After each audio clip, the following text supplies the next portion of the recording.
Buenas tardes. La entidad de restricción de crecimiento intrauterino es responsable de al menos un 10%, el 10% de los bebés la pueden tener.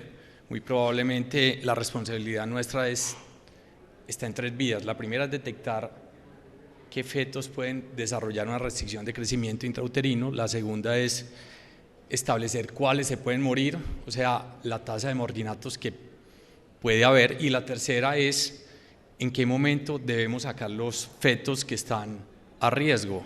Es probablemente el momento donde uno como ginecólogo tratante puede convertirse de héroe a villano, porque es el momento donde a uno los pacientes más lo miden y es un momento que a veces no depende de uno sino del funcionamiento de la placenta. Probablemente cuando ustedes leen datos de la restricción de crecimiento intrauterino, muy probablemente se van a encontrar el término mortalidad. Lo van a encontrar bien sea en el momento en que está el bebé dentro del útero, en el momento en que el bebé está en trabajo de parto que puede desarrollar más fácilmente asfixia, o en el momento en que hay un mortinato, porque el 30% de los recién nacidos que fallecen probablemente presentan algún grado de restricción de crecimiento intrauterino. La restricción ha sido relacionada en los últimos tiempos con la edad materna avanzada, ha sido relacionada con la fertilización asistida. Probablemente son términos que uno debería establecer desde el momento en que llega la paciente. ¿Cuál es el problema de la restricción de crecimiento? El problema básico es la definición. ¿Por qué razón? Porque históricamente nadie se pone de acuerdo. Es muy probable que las personas que trabajan en una asociación consideren que hay unos criterios y es muy probable que otros que trabajan en otro lado establecen otros criterios. Probablemente ustedes lo leen ahí, el American College y el Colegio Real, que son más o menos puntos de seguimiento, definen que la restricción está en un corte del percentil 10 hacia abajo, cuando es el riesgo de mortalidad que se aumenta. El problema es que el American College cree que el líquido amniótico es muy importante, como yo también lo creo, y si uno lee las normas del Colegio Real, cree que el líquido amniótico no es tan importante. Y si nos vamos más al fondo de eso, van a una serie de desavenencias que si ustedes cogen las normas del Colegio Canadiense, que tiene unas muy buenas del 2008 que yo les recomiendo leer, establecen otras variables diferentes que muy probablemente por eso los trabajos tienen diferentes acepciones. Lo más claro de todo es que la restricción de crecimiento establece algo por debajo del percentil 10. Ustedes pueden leer una definición española, que la quise poner aquí porque muchos de los nuevos doctores que están acá han estudiado en España y muy probablemente consideran lo que llaman CIR o feto pequeño para la edad gestacional y lo que llaman restricción de crecimiento intrauterino. Probablemente hay unos pequeños para la edad gestacional que siempre lo serán, probablemente porque constitucionalmente son así, o sea, es como que yo soy chiquito y el otro es mucho más grande, y están los que realmente pueden estar enfermos, bien sea porque tienen una infección o porque tienen un problema de base en la placenta. Entonces, el punto es que yo también esto lo podría volver así, y simplemente son o pequeños para la edad gestacional, lo que llamamos CIR, o simplemente restricción de crecimiento intrauterino. Probablemente la primera de las definiciones mucho más común y la restricción mucho menos común. Muy probablemente cuando uno establece estos dos tipos de términos y cuando hablar de restricción de crecimiento intrauterino de comienzo temprano, tengo que pensar en estas tres variables. Yo hace como 24 años me gradué de ginecólogo y mi tesis de grado fue Doppler de arteria umbilical y de cerebral media, cuando casi nadie, por lo menos en Colombia, la hacía. Pero no tenía yo toda esta cantidad de armas como para poder pensar que cuando establecía y hacía un Doppler de arteria umbilical iba a estar tan metido en la definición de lo que es hoy por hoy la restricción. O sea, no se contempla una definición de restricción de crecimiento intrauterino si no hablamos de estudios Doppler. Probablemente el Doppler de la arteria umbilical, que es el responsable de la detección diagnóstica y pronóstica de los fetos con restricción de crecimiento de comienzo temprano. Muy probablemente el espectro terminal del Doppler del umbilical es la velocidad de diástole ausente o reversa, que implicaría por lo menos que ese bebé enfermo tiene una semana para estar en el útero y probablemente hay que sacarlo, y probablemente una paciente estará hospitalizada. El segundo es el Doppler de la arteria cerebral media disminuido, que muy probablemente estamos hablando del IP, y muy probablemente tiene que ver más con el manejo de la restricción de crecimiento de comienzo tardío. Es muy probablemente que los fetos que tienen Doppler de arteria cerebral media alterado a largo plazo tengan un pronóstico neurológico más pobre, y es muy probable que la relación cerebro-placentaria la metemos porque sirve para pulir un poco cada una, para certificar o estructurar mejor el diagnóstico del seguimiento de estos fetos.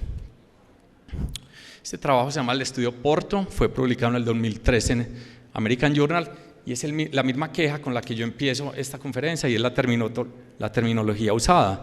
Ellos pretenden optimizar la definición de la restricción de crecimiento intrauterino.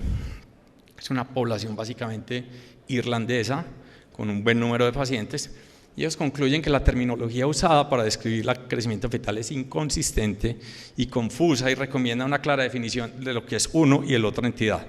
Sin embargo, la conclusión de todos estos trabajos es que los embarazos que se asocian consistentemente con pronóstico perinatal más pobre son las que el peso fetal está por debajo del percentil 3 y el Doppler de la arteria umbilical está alterado. Entonces, lo que a mí me pusieron hoy fue analizar un poquito más lo que es una restricción de crecimiento intrauterino de comienzo temprano. Probablemente la prevalencia es un poco menos de lo que es la de crecimiento tardío, y las definiciones y las diferencias están ahí.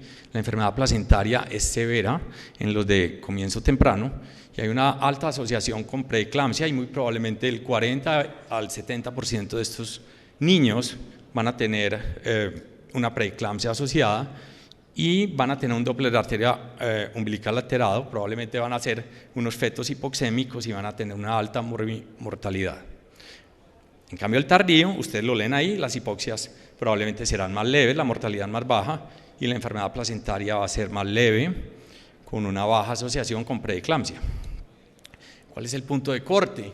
El doctor Galindo ahora hablaba de la semana 34, yo creo que después de leer 100 artículos, algunos dirán que la semana 32, algunos dirán que la semana 34, yo lo pongo ahí la semana 32, tomé el concepto de algunos, y muy probablemente si hablamos de crecimiento de restricción de comienzo temprano, la relación con la prematuridad y la enfermedad hipertensiva del embarazo será alta.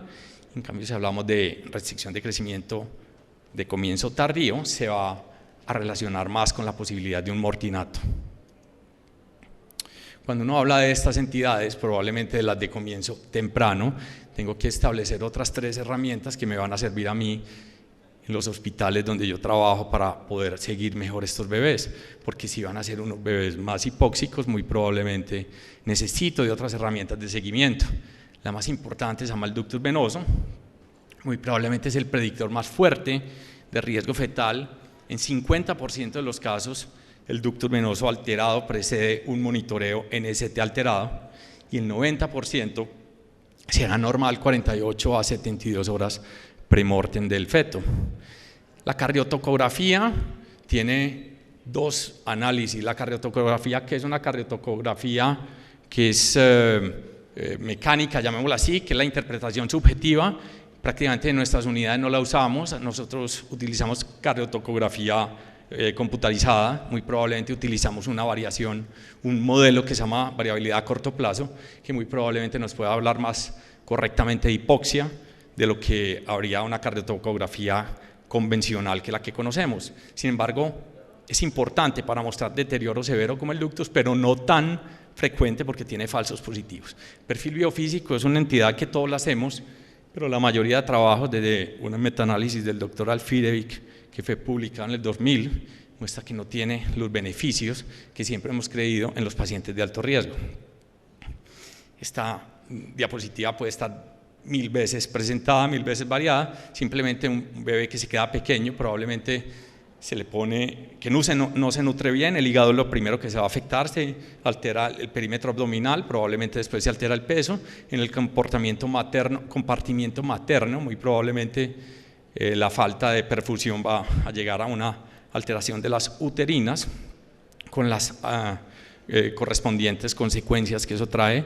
Y en el compartimiento fetal muy probablemente va a haber una alteración en la diástole de la arteria umbilical y vamos a empezar a hablar de PO2 disminuido con las otras consecuencias. Básicamente es un análisis rápido con una alteración esencialmente vascular, porque este es un problema en cuestión de inicio temprano, que es un problema de manifestación vascular.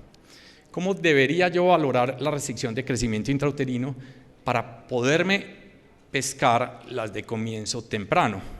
En esencia es esto: yo tengo que establecer una edad menstrual, tengo que establecer unos factores de riesgo. En nuestras historias debería estar todo esto para hacer las preguntas de rigor que a veces nos saltamos, informarme si la paciente tiene una reproducción asistida. Y luego viene esta secuencia que es la ecografía de primer trimestre, el tamizaje genético, y probablemente la altura uterina es lo menos valioso y muy probablemente es un examen mandado a recoger porque tiene pues una alta posibilidad de falla, aunque románticamente es la mejor manera de que el doctor que está en un consultorio y no tiene un ecógrafo, por lo menos se acerque a la única valoración cercana que tendría con una paciente, porque no hay más si no hay ecógrafo. Los factores de riesgo, lean los maternos, yo creo que es importante sobre todo las historias de las hipertensiones, la posibilidad del sobrepeso es importante, los factores de riesgo fetales, es muy importante las infecciones y las aneuploidías, y muy probablemente otros factores, sobre todo las inserciones velamentosas, son importantes para efectos de la restricción. ¿Cuál es el objetivo de este punto? Es la detección temprana de la restricción. Es un objetivo que vamos a establecer con base en 3 variables. La primera variable se llama los marcadores bioquímicos, todo lo que ahorita hablaron de factores angiogénicos, el Doppler de las uterinas en el primer trimestre y el volumen de placenta, en el cual no me detendré porque no ha sido claro las definiciones y el establecimiento de ciertos parámetros al tomar las placentas en 3D y al medirlas, entonces todavía no es un sistema tan de uso. Yo les voy a mostrar lo que yo hago o lo que hacen mis compañeros y yo en el día a día, que es una rutina normal. A mí me llama una paciente, me dice, yo tengo la prueba de embarazo alterada, yo la cito y le hago una ecografía, percibo si coincide o no con la edad menstrual y si no la fecho con eso, y luego vengo a los tamizajes. Probablemente no está tan claro, pero yo quiero hacer énfasis en esto. Los 2 marcadores que nosotros usamos al día a día de hoy son la papa y la beta libre. No tenemos ningún otro factor angiogénico relacionado ni ninguna otra, porque Roche tiene unos productos y ahora otra casa de medicamentos lo saca, pero ahorita alguna doctora me preguntaba por allí, es lo único que tenemos. Pero si ustedes se detallan, esta paciente que tiene 36 años, esta paciente le dio una papa y una beta extremadamente bajas, de 0.2 y 0.1, por lo tanto la tasa de riesgo se aumentó de 1 en 244 por edad, a 1 se bajó a mucho menos, y observen para trisomía 18. O sea, esto puede ser un problema de placenta, puede ser un problema de aneuploidía, pues esta paciente tiene que ser estudiada. Probablemente los 2 marcadores que más usamos son estos, la papa, hay múltiples trabajos. Esto empezó siendo básicamente usado en los tamizajes y luego se diversificó. La papa es más de estudios más viejos, luego entró la beta. Yo lo que les podría decir, en vez de mostrarles 1000 trabajos, es que si ustedes tienen papas por debajo de 0.5 o por debajo de 0.4 múltiplos de la media y betas por debajo de 0.5, pues tengan cuidado, porque en primer trimestre siempre serán asociadas con un pronóstico adverso. Hay miles de otras sustancias establecidas, y estos son 37 nuevos factores angiogénicos relacionados bien sea con la angiogénesis, con la función oxidativa o relacionados a proteínas placentarias. Más que se los aprendan, este es un trabajo que presenta un metaanálisis que presenta Conde Agudelo en el 2013 y presenta 53 estudios con casi 40.000 pacientes evaluando 37 biomarcadores nuevos, y ninguno de los 37 marcadores evaluados mostró eficacia en predecir el RCIU. Entonces, probablemente habrá unos que en el futuro se desprendan del pelotón y se vuelvan de rutina, pero en el momento actual, pues más de lo que habló el doctor Galindo, probablemente en la popularización y en la validación de este tipo de exámenes, pues nos vamos a demorar. El concepto de placentación implica básicamente si es buena o mala. Si no es buena la placentación, probablemente nos vamos a encontrar con esta serie de enfermedades. La placentación, ya sabemos, las famosas oleadas de invasión trofoblástica. Probablemente la primera se da hasta la semana 10 y la segunda hasta la semana 14 o 16, que muchas veces puede ser tardía. Las arterias espirales pierden la capa muscular y se vuelven vasos que normalmente serán que son de baja resistencia y alta capacitancia, cuando en el primer trimestre o normalmente son de alta resistencia. Si no se da el segundo periodo trofoblástico, hay enfermedades que se manifestarán y muy probablemente tendremos esto, que es la pérdida de lo que no se da, en este caso se dio, que es la invasión trofoblástica a la capa media de las arterias o espirales. Entonces, el Doppler de arterias uterinas en primer trimestre, ya hablamos de la historia clínica, hablamos del uso de los marcadores en sangre y hablamos ahora de que la sensibilidad más alta para la predicción de enfermedad de comienzo temprano o severa es el primer trimestre. Probablemente el Doppler de uterinas, bien sea utilizando los índices que conocemos, se incrementa en primer trimestre, incrementa el riesgo de inicio temprano de preeclampsia o restricción hasta 5 veces en población de bajo riesgo. Hay una serie de trabajos que ustedes van a ver ahí, trabajos desde el 2008. Este fue interesante, lo sacó la Fundación de Medicina Fetal, donde la tasa de detección de preeclampsia severa cuando se utilizó en el primer trimestre fue hasta del 80%, comparado con un 30% en preeclampsia tardía. Este es un trabajo del 2014, donde muestra que la arteria uterina en primer trimestre es altamente específica para predecir preeclampsia de inicio temprano con una moderada sensibilidad. El Doppler de arterias uterinas en la población de bajo riesgo alcanza un alto desempeño para justificar, como diría ahora el doctor en la primera conferencia, empezar con la aspirina cuando se tiene que usar y no empezarla tardíamente cuando ya no se debe hacer. Más trabajos de esto y la fusión del Doppler de arterias uterinas con la bioquímica sérica materna. Observen trabajos desde el 2005, este es un trabajo de Papardieu en el Corren, donde muestra que el uso de marcadores bioquímicos séricos, ustedes lo leen entonces ahí, en asociación con Doppler de uterinas en primer trimestre, ha sido propuesto para detectar preeclampsia, factores angiogénicos del grupo de Barcelona. Y en el manejo normal me voy a extrapolar un poquito en el comienzo de la restricción de crecimiento intrauterino temprano. Me voy a salir del Doppler y me voy a salir de lo que es la parte como placentaria y buscar otras causas que puedan hacer que el bebé esté más pequeño. Simplemente las recomendaciones maternas son estas: si vemos un bebé pequeño, el feto pequeño, pues hay que estudiarlo para infecciones, para neuploidías, tratar de suspender factores de riesgo, y en los fetales empezar a ver estos bebés desde varios puntos. Si sospechamos un problema cromosómico, hay que hacer una amniocentesis. Más o menos el 15% de estos fetos podrían tener un problema cromosómico y menos del 5% pueden tener una infección, casi siempre por citomegalovirus. Y siempre hay que hacer una ecografía de detalle para tratar de detectar signos ecográficos de infección, ventriculomegalia, microcefalia, etc.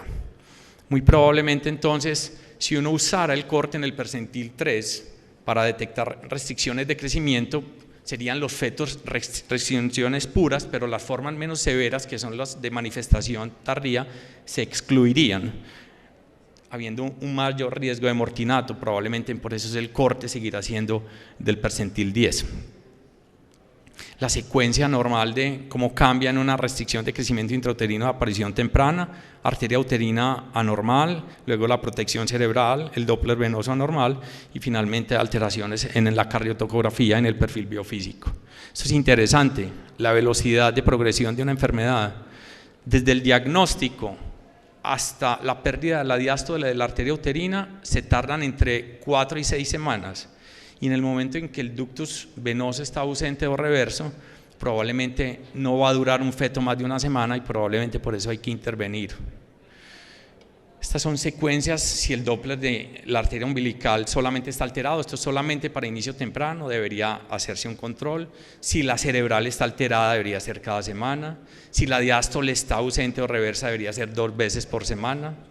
Si el ductus venoso está alterado, pues pacientes que tienen necesariamente que estar hospitalizadas y con controles hasta 3 y 4 veces por semana, con cardiotocografía diaria. Y si el ductus venoso está ausente o reverso, pues muy probablemente hay que prepararnos para el parto.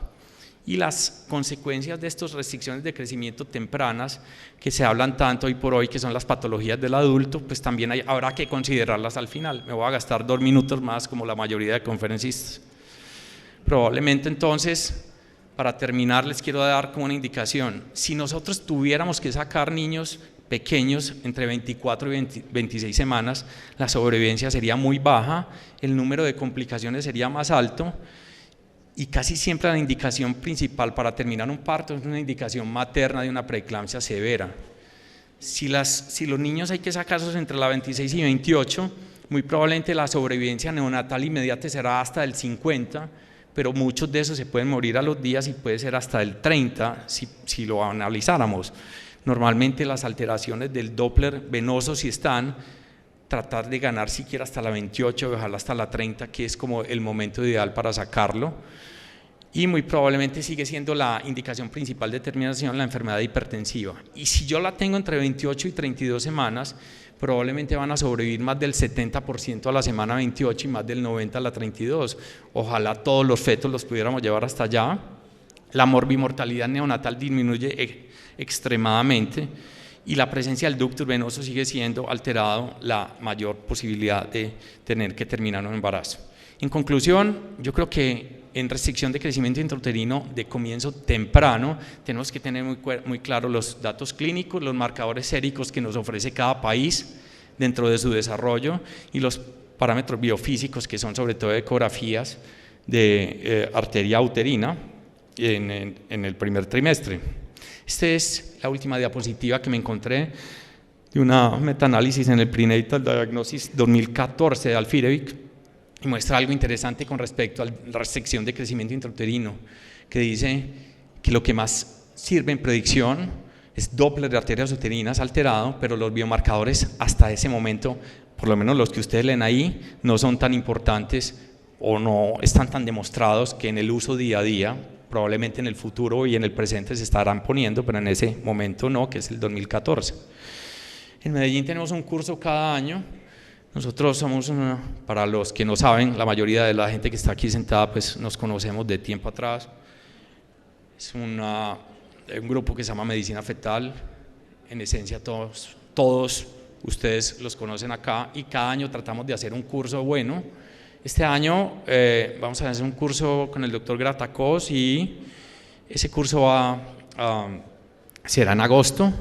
Están cordialmente invitados porque queremos hacer un curso bueno, como creo que todos los que hacemos, porque este año cumplimos 20 años y es difícil uno cuando trabaja en estas cosas y trabaja gente tan buena, siempre mantenerse unidos, que creo que es lo que nos ha dado el éxito en la ciudad donde trabajamos, con una ciudad de 4 millones de habitantes, donde tenemos alta aceptación. Entonces todos están cordialmente invitados. Muchas gracias.